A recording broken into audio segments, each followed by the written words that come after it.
Friday! Bago tayo sumalang sa ating cooking recipe for today, papakita ko muna ang paggawa ng bulgogi sauce na ang ating gagamitin.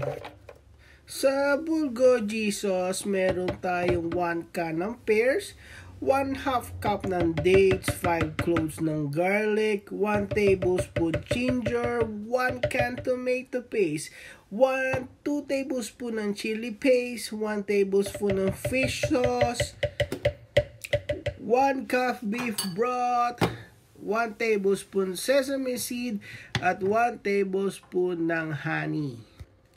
I-review nyo na lang yung list ng ingredients para sa bulgogi sauce para meron tayong uniformity sa ating paggawa ng sauce.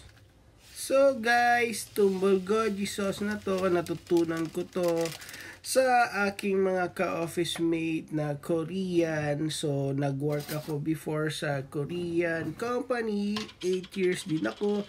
Kaya yung lasa ng mga Korean foods ay nakuha ko at napag-aralan. Easy step lang ito. So gamit ko Vitamix. Pagsamahin lang lahat ng ingredients na listed dito at i-blend. Magkakaroon na kayo ng bulgogi sauce na pwede nyong gamitin sa maraming recipe na pwede ko i-share sa inyo. I-stock ko lang to sa freezer at okay na okay na. Today, gagawa tayo ng seafood boil na ang sauce natin na gagamitin ay spicy bulgogi sauce. Family, so listed naman sa ating kanan lahat ng ingredients. So sa inyo na kung gaano karami yung gusto nyong ilagay sa ating seafood boil. So meron tayong shrimp, meron tayong mussels, at meron din tayong boiled na mais.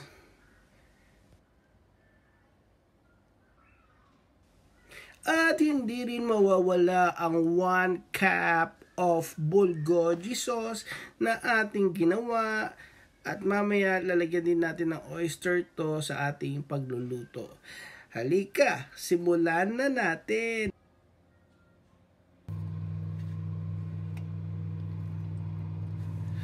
Ang una nating step, may magpapainit ako ng olive oil at magpriprito tayo ng salmon belly hanggang maging crispy ito.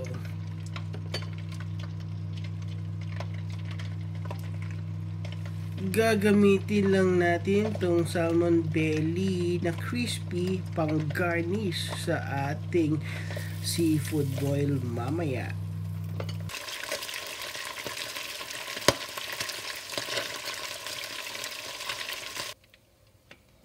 At yung oil na ginamit natin ay gagamitin natin na pang saute ng ating garlic at lalagyan natin ng butter.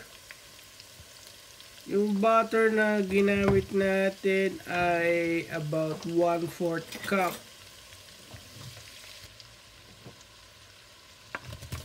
At ilagay na natin ang ating hipon habang niluluto ang ating garlic.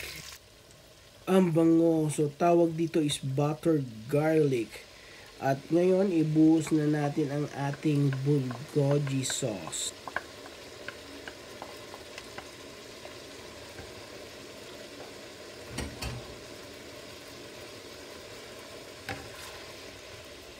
Lagyan natin ng about 2 tablespoon ng oyster. At hayaan lang natin itong halu-haluin at maluto. Idagdag natin din ang spring onions.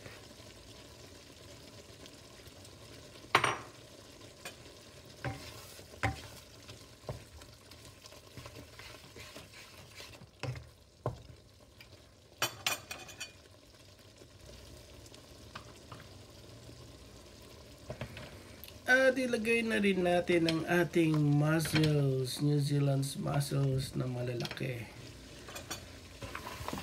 I-stir lang natin ito para sumama sa lahat ng seafoods ang sauce.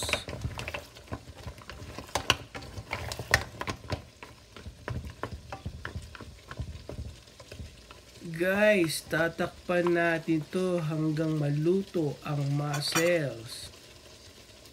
A few moments later, makikita nyo ang mussels ay bumuka na lahat.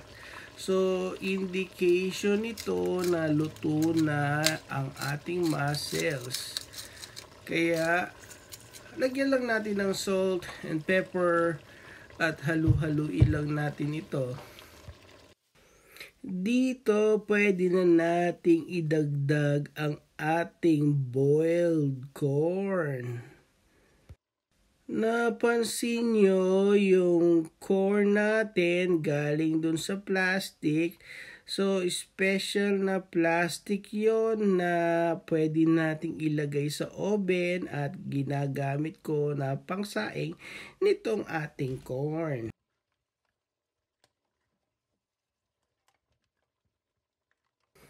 Ito guys, so tawag dito sa Ilocano is pag-in-in ng sauce sa lahat ng ingredients ng ating niluluto ngayon. Parang English din naman pala, in-in. O, di ba?